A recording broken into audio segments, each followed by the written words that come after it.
نہیں کرتے تھے. اب لوگوں نے تو فرق کرنا ہے نا, تو لوگوں نے اپنی آسانی کے لیے نام دے دیا کہ یار جو نہیں کرتے ان کا تعلق زیادہ تر دیوبند کے مدرسے سے ہے, تو لوگوں نے ان کو ہائی لائٹ کر دیا کس نام سے؟ دیوبندی کے نام سے. یہ پبلک کا دیا ہوا نام ہے. اور جو تیجے 40 میں کرتے تھے وہ ایک مکتبہ فکر تھا, ان کے پاس ان کے اپنے دلائل تھے, ان سے چاہے ہم متفق ہوں یا نہ ہوں لیکن انہوں نے کچھ بنائے دلائل, ان کی رائے تھی.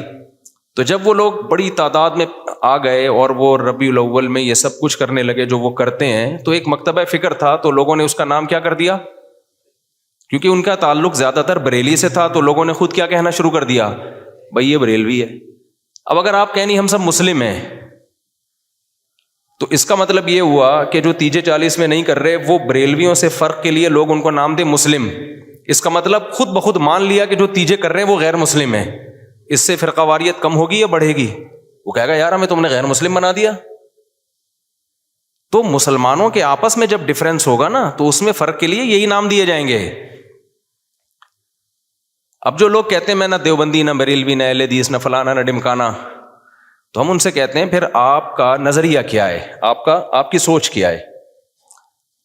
تو جو آپ کی سوچ ہے تو وہ سوچ کے لوگ تو پہلے سے پائے جاتے ہیں, تو وہی تو ہو گیا, نام آپ نے وہ نہیں رکھا لیکن وہ سوچ آپ کی پائی جاتی ہے. اور جب آپ اپنے آپ کو کہیں گے مسلم مسلم مسلم, تو یہ غیر مسلم سے فرق کے لیے تو مسلم کہا جائے گا, لیکن آپس میں فرق کے لیے اگر مسلم کہہ رہے ہیں اٹ مینس دوسرا کیا ہے, آپ اس کو غیر مسلم مان رہے ہیں. اور آسان کر دیتا ہوں پھر یہ چلتا ہوں آگے. یہ بہت زیادہ فرقے آج کل یہ لفظ بہت زیادہ چلایا جا رہا ہے, اس کے نام پہ فرقے کم نہیں ہو رہے, بنائے جا رہے ہیں, فیکٹریاں لگا دی ہیں فرقے بنانے کی. اب بہت سے لوگ کہتے ہیں ہمارا کوئی فرقہ نہیں ہے, حالانکہ اسلام میں سب سے پہلے 2 بڑے فرقے وجود میں آئے ہیں. یہ تو بعد کے ہیں نا, کسی نے بریلویت کا نام دے دیا, نام بعد میں آئے ہیں. یہ جو سوچ تھی وہ تو بہتوں کی ہمیشہ سے رہی ہے, جو نظریے تھے سب سے پہلے جو وجود میں آئے, جو آج تک قائم ہیں ان کی بات کر رہا ہوں, وہ شیعہ اور سنی وجود میں آئے ہیں. شیعہ حضرات کا جو بیسک دعویٰ ہے پنج تن پاک, اہل بیت کو اور حضرت علی کو دیگر اصحاب رسول پہ فضیلت دینا, ان کے اپنے اصول ہیں, وہ ان اصولوں پر عمل پیرا ہیں. وہ 2 نمازیں ہمیشہ اکٹھی پڑھتے ہیں, وہ 3 طلاق کو ایک بھی نہیں مانتے, کچھ ایک مانتے ہیں کچھ ایک بھی نہیں مانتے. حضرت عمر رضی اللہ تعالیٰ عنہ کے فیصلوں کو بالکل لفٹ نہیں کراتے, تبھی وہ متع کو بھی جائز سمجھتے ہیں. ان میں بڑے فرق تھے ان کے اندر اور سنیوں کے اندر. ان کا عقیدہ بھائی 11 امام ہے 12 امام ہے, وہ امام کو بھی بہت زیادہ امام کو درجہ دیتے ہیں وہ. تو جو یہ عقیدوں کے حامل نہیں تھے, جن کا یہ عقیدہ تھا نہیں بھائی قرآن حدیث اور صحابہ خلفائے راشدین کو بھی ویلیو دینی ہے, تمام صحابہ کو ماننا ہے, ہر نماز اپنے ٹائم پہ پڑھنی ہے. سفر میں تو اختلاف ہے اہل سنت والجماعت میں آپس میں, لیکن جب حضر میں ہوں گے تو ہر نماز اپنے ٹائم پہ ہوگی. متع حلال نہیں ہے, 3 طلاقیں 3 ہوتی ہیں. تو جن کا یہ کانسیپٹ تھا ان کو کیا کہا جانے لگا؟ اہل سنت والجماعت. حالانکہ آپ کہتے نہیں جی ہم فرقوں میں نہیں پڑھیں گے, یہ مسلم ہیں, اس کا مطلب آپ نے ان کو کیا مان لیا؟ غیر مسلم. اگلا قبول کر لیتا اس نعرے کو؟ وہ کہتا ہے بھائی ہم وہ تو کہہ رہے ہیں ہم تو مسلم ہیں. وہ تھوڑی آپ اس کو 100 دفعہ غیر مسلم کہیں, اگلا ایکسیپٹ کرنے کے لیے تیار نہیں ہے. تو علماء نے کیا کیا بھائی ٹینشن سے بچنے کے لیے کہ بھائی 2 مکاتب فکر ہیں, ایک کو اہل سنت والجماعت کہا جاتا ہے اور ایک کو شیعہ کہا جاتا ہے. پھر اہل سنت والجماعت کو شارٹ فارم میں سنی کہا جانے لگا. میں نے کہا نا زبان جو ہے وہ پرواہ نہیں کرتی ہے, زبان آٹومیٹیکلی وجود میں آتی ہے. لوگ جس چیز میں آسانی دیکھتے ہیں اس کو خود وضع کرتے ہیں. جو زبان کے الفاظ ہیں ان کو وضع کسی ادارے میں نہیں کیا جاتا, وہ آٹومیٹیکلی لوگوں کی زبان پہ. ابھی آج کے نا پروگرام تو بڑھ گیا, چل رہا ہے نا مارکیٹ میں, اب یہ کسی نے بیٹھ کے بنایا ہے, اب ہر جگہ یہ وڑ گیا کا لفظ. اب اصل وڑ گیا کہ جو بھی مطلب ہوں, اصل وڑ گیا. مجھے کل کسی نے کہا یہ وڑ گیا بہت برا لفظ ہے, اس کا تو یہ مطلب ہے, اس کا تو وہ مطلب ہے, یہ وڑ گیا کا لفظ. میں نے کہا جو بھی مطلب ہے ابھی یہ نہیں ہے, ابھی وہ مطلب ہے جو مارکیٹ میں چل رہا ہے. وڑ گیا کا مطلب بیڑا غرق ہو گیا پروگرام کا. اچھا چھالیاں بھی آ گئی, میم سے بہت آ رہی ہیں, پروگرام تو بڑھ گیا. میں شہد لینے گیا تو میں چٹان کے اوپر چڑھا ہوا تھا نا, بہت ہائٹ پہ, ایک یعنی 1000 فٹ بلندی پہ شہد کے لیے میں بلوچستان کے پہاڑ پہ چڑھا. شہد کا چھتا میں نے کہا اپنے ہاتھوں سے کاٹوں گا میں, شوق ہے ہمیں اس طرح کی حرکتوں کا. اب بہت اوپر ہم چڑھ گئے, پھسلنے کا خطرہ تھا, دھڑام سے نیچے آتا. تو جب چھتا کاٹ رہا تھا میں نے کہا ایسا نہ ہو کہ پروگرام تو اڑ نہ جائے کہیں, پاؤں پھسلے اور پروگرام لوگ کہیں پروگرام تو اڑ گیا, کیونکہ ویڈیو بھی بن رہی تھی. تو اب آپ لوگوں کو سمجھاؤ نہیں وڑ گیا, ایکچولی بہت اس کے برے معنی ہیں اور فلانا ہے. او بھائی, کسی کا ذہن اس برے معنی کی طرف نہیں جا رہا. تو زبان بالکل نیچرل وے میں وجود میں آتی ہے اور اس کو جیسی ہے ویسے ہی رہنے دینا چاہیے, اس کو چینج نہیں کیا جا سکتا. تو اب بالکل ایسا ہی ہے کہ جو اہل سنت والجماعت تھے, شارٹ میں لوگوں نے ان کو کیا کہنا شروع کر دیا, سنی. اب آپ یہ کہیں میرا کوئی فرقہ نہیں ہے, میں کسی فرقے کو نہیں مانتا, میں صرف مسلمان ہوں, تو لوگ آپ سے پوچھیں گے کہ بھائی آپ شیعہ ہو یا سنی ہو. وہ کہ میں شیعہ سنی کو نہیں مانتا, میں مسلم ہوں, میں کیا ہوں, خالص مسلم. تو اگلا پوچھے گا نا کہ آپ کے عقیدے کیا ہیں, آپ حضرت علی کو دیگر صحابہ پہ فضیلت دیتے ہو, آپ متع کو جائز سمجھتے ہو. وہ کہ نہیں. اسے کہا جائے آپ ہر وقت 2 نمازیں اکٹھے کرنے کے قائل ہو, ظہر ہمیشہ جیسے شیعہ لوگ پڑھتے ہیں. وہ کہے گا نہیں. تو اسی کو تو سنی کہا جاتا ہے جو یہ کام نہیں کرتے. آپ سب صحابہ کو مانتے ہو, ہاں جی مانتا ہوں, تو یہی تو سنی ہے, انہی کو تو سنی کہتے ہیں. کہ نہیں میں سنی نہیں, میں مسلم ہوں. تو بھائی جو عقیدے آپ کے ہیں ان شارٹ اس کو سنی کہا جاتا ہے. تو اس میں کیا تکلف ہے منہ سے پھوٹ دو کہ میں سنی ہوں, مان رہے ہو انہی عقیدوں کو. تو اسی کے تو لوگوں نے آسانی کے لیے ان شارٹ کیا کہنا شروع کر دیا, سنی کہنا شروع کر دیا. اب آپ اس لیے نہیں کہہ رہے اپنے آپ کو سنی کہ میں فرقے کی چھاپ نہیں لگانا چاہتا. بھائی چھاپ لگانا چاہو یا نہیں چاہو, پبلک جو ان عقیدوں کا حامل ہوتا ہے پبلک اس کو سنی ہی سمجھتی ہے. تو آپ بول دو میں سنی ہوں, کچھ نہیں ہوتا اس سے, کوئی قیامت نہیں آ جائے گی. ایسے موقع پہ بلا وجہ نہیں چیختے پھرو کہ میں سنی ہوں, میں فلانا ہوں, میں ڈمکانا ہوں, میں یوں ہوں. جب ضرورت پڑے تو کہا جا رہا ہے نا, بلا وجہ تھوڑی ہائی لائٹ کیا جا رہا ہے. اور آسان مثال, بر صغیر میں جب احمد رضا خان بریلوی آئے اور انہوں نے وہ بہت زیادہ اس کا پرچار کیا, خاص جو ان کے مخصوص عقائد تھے وہ صحیح تھے غلط تھے, اس پہ بحث میں تو میں جا ہی نہیں رہا. اس کے بعد ایک خاص مکتبہ فکر وجود میں آیا کہ بھائی ربیع الاول کو عید کا دن کہنا ہے اور تیجا کرنا ہے, 40واں کرنا ہے, جو بھی کر رہے ہیں وہ ایکٹیویٹیز.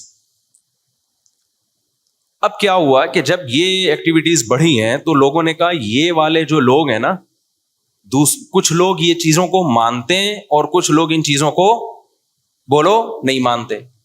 تو لوگوں نے جو نہیں مانتے تھے ان کو دیوبندی کہنا شروع کر دیا, جیسے ہم لوگ نہیں مانتے, ہمارے اکابر بھی نہیں مانتے تھے. تو لوگوں نے کہا کہ یار یہ جو مکتبہ فکر ہے نا, ان کا تعلق زیادہ تانے بانے ان کے دیوبند مدرسے سے جا کے ملتے ہیں. تو چاہے اب تانے بانے دیوبند سے ملیں یا نہ ملیں, بر صغیر میں صرف دیوبند کا مدرسہ تھوڑی تھا, لاکھوں ہزاروں مدرسے تھے. چاہے جس مدرسے سے بھی فارغ ہو, چاہے وہ دیوبند کا نہ بھی ہو, پبلک نے اس کو کیا کہنا ہے, دیوبندی. کیونکہ پبلک آسانی دیکھ رہی ہے نا, آسانی دیکھ رہی ہے, اس کی ڈیپ میں نہیں جاتی, زبان میں نہیں اتنی ڈیپ میں جایا جاتا. لوگ کہتے ہیں یار ان شارٹ بتاؤ کیا ہو تم. اور جو لوگ یہ کام کر رہے تھے ان کو پبلک نے کیا کہنا شروع کر دیا, بھائی بریلوی کہنا شروع کر دیا. اب آپ کے ہاں کوئی بندہ رشتہ لے کر آیا اپنی بیٹی, آپ کی بیٹی کے لیے, بیٹھا ہوا ہے سامنے, چائے رکھ دیا آپ نے, ڈبو کے بھی نہیں کھا رہا, اس کو پتا ہے رشتہ ٹوٹنے کا خطرہ ہوتا ہے, ایٹیٹیوڈ کے خلاف ہے یہ ڈبو کے کھانا نا, تمیز سے بیٹھا ہوا ہے. آپ لوگ کیا تھے کہ آپ تیجا بھی کرتے ہیں, 40واں بھی کرتے ہیں, عرس بھی مناتے ہیں, قوالیوں میں بھی جاتے ہیں. آپ کا ایک یہ سوچ ہے, آپ کو رشتہ اسی قسم کا چاہیے. میں سمجھا پا رہا ہوں, ادھر توجہ میری طرف.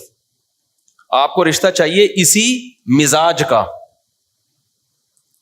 تو آپ لڑکے سے ان شارٹ کیا پوچھو گے کہ آپ مسلم ہو یا غیر مسلم, یہ پوچھو گے. اگر آپ نے پوچھ لیا کہ بیٹا آپ ہمارا کوئی فرقہ ورقہ نہیں ہے, ہم دیکھنا چاہتے ہیں آپ کی سوچ کیا ہے, ہم صرف مسلم ہیں, تو بیٹا آپ مسلم ہو یا غیر مسلم. وہ کیا کہے گا, میں کوئی ہندو عیسائی چمار لگ رہا ہوں آپ کو, وہ شرم نہیں آتی آپ کس طرح کے سوال پوچھ رہے ہیں مجھ سے. بولو نا کیا ہو گیا, یہی کہے گا نا وہ جواب میں کہیں دیکھو بیٹا ہم فرقوں کو تو مانتے نہیں, ہم تو یہ مانتے نہیں دیوبندی, بریلوی, اہل حدیث اور شیعہ سنی. بیٹا یہ سب چیزیں یہ تو منجن ہے, منجن. یہ کیا ہے؟ یہ فرقوں کے منجن ہیں. بیٹا ہم سمپل مسلمان ہیں, آپ بتاؤ کیا ہو, آپ مسلمان ہو یا نہیں؟ اگلا کہے گا انکل ختنے دکھا دوں کیا میں آپ کو؟ میں مسلمان ہوں تو مسلمان گھرانے میں آیا ہوں نا. کس طرح کی باتیں کر رہے ہیں آپ؟ آپ بھی مسلمان ہیں, ہم بھی مسلمان ہیں. تو اب آپ یہ بتائیں کہ مسلمانوں میں آپ کا مکتب فکر کیا ہے؟ کس سوچ کے حامل ہیں آپ؟ آپ کی سوچ کیا ہے؟ آپ کے اصول اور ضابطے کیا ہیں؟ آپ تیجے 40 میں کرتے ہیں؟ کہے گا ہاں بیٹا. آپ عرس پہ جاتے ہیں؟ ہاں بیٹا. آپ نبی کو حاضر ناظر سمجھتے ہیں؟ ہاں بیٹا. اچھا تو آپ بول دینا منہ سے ان شارٹ کے ہم بریلوی ہیں. گھنٹہ میرا پی گئے آپ بیٹھ کے. اور لڑکی والے بھی لڑکے سے یہ پوچھیں گے کہ بیٹا ان شارٹ آپ بتاؤ. اچھا لڑکا الٹے سوال پوچھ رہے آپ مسلم ہیں؟ میں صرف مسلم ہوں. آپ بتائیں مسلم ہیں؟ وہ دیں گے رشتہ؟ لگے پتہ نہیں کس قسم کا آدمی, ہم کہتے ہندو لگ رہے ہیں ہم تجھے شکل سے کیا. تو وہ بھی ان شارٹ پوچھیں گے بیٹا آپ دو بڑے مکتب فکر بر صغیر میں چل رہے ہیں, کچھ تیجے 40 میں کو مانتے ہیں, کچھ تیجے 40 میں کو نہیں مانتے. تو جو نہیں مانتے ان کو دیوبندی کہا جاتا ہے. لوگوں نے اپنی آسانی کے لیے نام دیا اور سوسائٹی نے اس کو ایکسپٹ کر لیا اس نام کو, اور جو کرتے ہیں ان کو بریلوی کہا جاتا ہے. تو ان شارٹ آپ بتا دو کہ آپ دیوبندی ہو یا بریلوی ہو. وہ اگر کہتے میں بریلوی, چل بھائی ٹھیک, رشتہ ڈن ڈنا ڈن. اگر وہ کہتے کہ میں دیوبندی ہوں تو بھائی پتلی گلی سے نکلو. سمجھ رہے ہو؟ ناموں کی بات کر رہا ہوں میں. ہاں بلا وجہ اپنا نام ہائی لائٹ کرنا. اچھا ایک اور اس میں ہم اہل حدیث کو بھی اس میں لے لیتے ہیں. اہل حدیث کیا ہے؟ جب شیعہ سنی دو فرقے بڑے وجود میں آئے, جن کا ابھی تک فرقے تو بہت سارے بنے تھے, بہت سارے تو ختم ہی ہو گئے, کیونکہ جو باطل چیزیں زیادہ پنپتی نہیں ہے, اور پنپتی بھی ہے تو ایک جگہ قائم نہیں رہتی. آپ اگر 1200 سال پہلے کے شیعہ کو دیکھ لیں تو الگ تھے, 200 سال بعد والے الگ, آج الگ. تو وہ بہت یعنی ایک جگہ نہیں. آپ اہل سنت والجماعت کو دیکھیں گے نا تو جو 1200-1300 سال پہلے تھے آج بھی اسی ٹریک پر ہیں وہ. خاص طور پر جو ان چاروں مکاتب فکر کو فالو کرتے ہیں, حنفی, مالکی, شافعی, حنبلی, ان کے اصول 1300 سال پہلے لکھ لیے گئے تھے, مسائل بھی لکھ لیے گئے تھے, تو اب اس سے ہٹتے نہیں ہیں یہ. آپ کو حنفی 800 سال پہلے کا بھی وہی نظر آئے گا جو آج تھا, شافعی 800 سال پہلے کا بھی ویسے ہی نظر آئے گا جیسا آج تھا. اگر تبدیلی ہوئی ہے تو بدعت کے حوالے سے ہوئی ہے. کسی میں بدعتیں آ گئیں, کسی میں بدعتیں, کوئی ایکسٹریم لیول پہ ادھر چلا گیا. کوئی مسائل کے معاملے کی بات کر رہا ہوں, جو اسلامک لا ہے, لا نہیں چینج ہوا کیونکہ وہ ریٹن فارم میں آ چکا تھا پہلے. تو اب میں عرض کر رہا تھا کہ دو فرقے بڑے وجود میں آ گئے. ایک کو کیا کہا جاتا تھا؟ شیعہ. ایک کو کیا کہا جاتا تھا؟ سنی. تو سنیوں کا جو اصول اور ضابطہ تھا وہ یہ تھا کہ قرآن سے مسئلہ دیکھا جائے, پھر نبی صلی اللہ علیہ وسلم کی صحیح احادیث سے, اس کے بعد صحابہ. تو انہوں نے اس اصول کو سامنے رکھ کے ریسرچ کی, اور باقاعدہ جیسے حدیث کو ریٹن فارم میں محدثین لے کر آئے کہ بھئی اب سینہ بسینہ کب تک چلے گی, اس کو ریٹن فارم میں لے کر آؤ, کتابیں لکھو, ضائع ہو سکتا ہے علم. تو اسی طرح جو مسائل تھے, یہ جائز ہے, یہ ناجائز ہے, یہ مکروہ ہے, یہ حرام ہے, یہ مکروہ تنزیہ ہے, فلاں کام کرنے سے سدا صاحب واجب ہوتا ہے, فلاں غلطی کرو تو سدا صاحب نہیں, پوری نماز ہی لوٹانی پڑے گی, ہزاروں مسائل تھے نا. تو ائمہ کرام نے اجتہاد کیا اور مسائل کو ریٹن فارم میں لانا شروع کیا. تو جو اہل سنت والجماعت تھے وہ ان کے 4 مکاتب فکر وجود میں آئے. جو کام امام ابو حنیفہ نے کیا, اس کام سے جو متاثر ہوئے اور اس طریقے کو جنہوں نے فالو کیا ان کو کیا کہا جانے لگا؟ حنفی. اور جنہوں نے امام شافعی کو فالو کیا ان کو کیا کہا جانے لگا؟ بولتے کیوں نہیں؟ شافعی. اب آپ بتاؤ جو امام شافعی کو فالو کرتے ان کو اگر ہم مسلم کہتے کہ نہیں حنفی شافعی کچھ نہیں ہوتا, یہ مسلم ہے, اس کا مطلب شافعی اگر مسلم ہے تو حنفی بھی غیر مسلم ہے؟ نہیں آئی میرا خیال ہے بات سمجھ. تو یہ نام صحیح ہوتا؟ جنہوں نے امام مالک کو فالو کیا ان کو کیا کہا جانے لگا؟ مالکی. جنہوں نے امام احمد کو فالو کیا انہوں کے کیا کہا جانے لگا؟ حنبلی, جیسے کہ سعودی عرب میں. تو اللہ کا کرنا ایسا ہوا کہ یہ 4 اماموں کا فقہی دنیا میں چلا ہے صدیوں. بہت سارے مسائل میں ان میں اتفاق تھا. کچھ مسائل ایسے تھے کہ 2 امام ایک طرف, 2 دوسری طرف, کچھ میں 3 ایک طرف, 1 ایک طرف. تو جو اختلافی تھے وہ اب اختلافی رہ گئے ہمیشہ کے لیے، جو اتفاقی تھے وہ کیا بن گئے؟ اتفاقی بن گئے۔ اب جو اختلافی تھے تو علماء نے کہا کہ بھائی چونکہ اتنے بڑے بڑے ائمہ نے ریسرچ کا کام کیا ہے، یہ اختلاف اب حل نہیں ہو سکا۔ جیسے رفع الیدین کا مسئلہ اختلافی بن گیا، امام کے پیچھے آمین زور سے کہنی آہستہ کہنی ہے، یہ کیا بن گیا؟ اختلافی۔ ہاتھ یہاں باندھنے یہاں باندھنے، یہ ذہن میں رکھے سینے پہ ہاتھ باندھنا کسی مجتہد سے منقول نہیں ہے، بلکہ سعودی عرب کے ایک عالم کا بھی کلپ بھی آیا، انہوں نے کہا یہ مکروہ عمل ہے سینے پہ ہاتھ باندھنا، کیونکہ اس بارے میں صحیح حدیث موجود نہیں ہے۔ تو وہ اگر میں کہتا نا ہندوستان کے کسی عالم کا، تو پھر لوگ کہتے ہیں نہیں نہیں یہ تو مانتے ہی نہیں حدیثوں کو، حالانکہ غلط بات ہے، کیوں نہیں مانتے بھائی؟ لیکن سعودیہ کے تبھی آپ نے ائمہ حرمین کو بھی دیکھا ہوگا سینے پہ ہاتھ نہیں باندھتے، وہ بھی نیچے ہاتھ باندھتے۔ تو چاروں اماموں میں کسی کے ناف کے اوپر ہے، کسی کے ناف کے تھوڑا سا اوپر، کسی کا ناف کے بالکل اوپر، ایسا چاروں میں سے کسی کی ریسرچ نہیں ہے کہ سینے پہ ہاتھ باندھے جائیں، یہاں یوں کر کے ہاتھ باندھے جائیں۔ خیر جو باندھتے ہیں ہمیں ان سے کوئی چڑ نہیں ہے، کوئی اتنا بڑا ایشو نہیں ہے یہ، میں تو صرف یہ بتا رہا ہوں کہ یہ جو الزام لگایا جاتا ہے نا کہ یہ لوگ حدیثوں کو نہیں مانتے، یہ الزام غلط ہے، کیونکہ حدیثوں میں ہوتا نا تو یہ چار اتنے بڑے بڑے مجتہدین جن کو پوری امت نے، جو تابعین تبع تابعین کے دور کے لوگ تھے، ان کو تو حدیثیں زیادہ پہنچی تھیں اور حدیث کی سند کی تحقیق یہ زیادہ اچھے طریقے سے کر سکتے تھے، یہ قائل ہوتے اس کے۔ تو ابن خزیمہ کی جو روایت ہے سینے پہ ہاتھ باندھنے والی، وہ صحیح روایت نہیں ہے۔ مصیبت آج کل یہ ہے کہ آپ کا جو مذہب ہوتا ہے، آپ وہ حدیث کو لازمی صحیح کہنا ہے مارکیٹ میں جو چل رہا ہے، اور جو مخالف کی دلیل ہے وہ لازمی کیا ہے؟ پہلی نظر میں ہی ضعیف ہے، یہ چل رہا ہے مارکیٹ میں۔ خیر،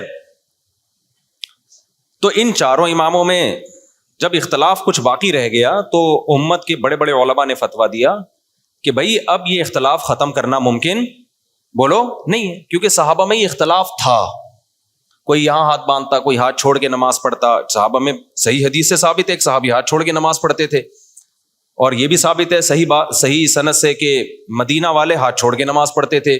تو امام مالک نے کہا کہ بھئی مدینہ والے جب ہاتھ چھوڑ کے نماز پڑھ رہے ہیں تو نبی کی آخری نماز تو انہوں نے دیکھی ہے، تو میں ہاتھ چھوڑ کے نماز کے قائل ہوں۔ ٹھیک ہے، ہاتھ باندھنے والی حدیثیں ہیں لیکن وہ پرانے زمانے کی ہیں، مدینہ کس کو فالو کر رہا ہے؟ نبی کے آخری عمل کو فالو کر رہا ہے، تو میں ہاتھ چھوڑ کے نماز، تبھی مالکیہ پوری دنیا میں جہاں بھی ہیں کیسے نماز پڑھتے ہیں؟ بولتے کیوں نہیں؟ ہاتھ چھوڑ کے۔ اب کبھی ہمیں ہاتھ چھوڑا ہوا بندہ نظر آ جائے نماز پڑھ رہا ہے تو ہمیں اشکال ہوتا ہے، یار ساری دنیا تو ہاتھ باندھ کے نماز پڑھ رہی ہے، یہ کیوں چھوڑ رہا ہے؟ تو ہم بجائے اس کے کہ بولیں یہ مسلم ہے یا میں مسلم ہوں، تو کیا مطلب وہ غیر مسلم، وہ ہندو ہے وہ؟ تو ان شارٹ ہم کیا کہتے ہیں؟ یہ فقہ مالکیہ کو فالو کرتے ہیں۔ یہ کیا کرتے ہیں بھائی؟ یعنی مالکی ہیں۔ یہ کیا مطلب؟ یہ امام مالک کی جو تحقیق ہے اس کو زیادہ اس پر اعتماد کرتے ہیں۔ حدیثوں میں تو سب کچھ ملے گا آپ کو، جب سب کچھ ملے گا تو کسی نے ایک حدیث کو ترجیح دی، دوسری میں تعویل کی، کسی نے دوسری کو ترجیح دی، اس والی حدیث میں تعویل کی۔ میں سمجھا پا رہا ہوں اپنی بات؟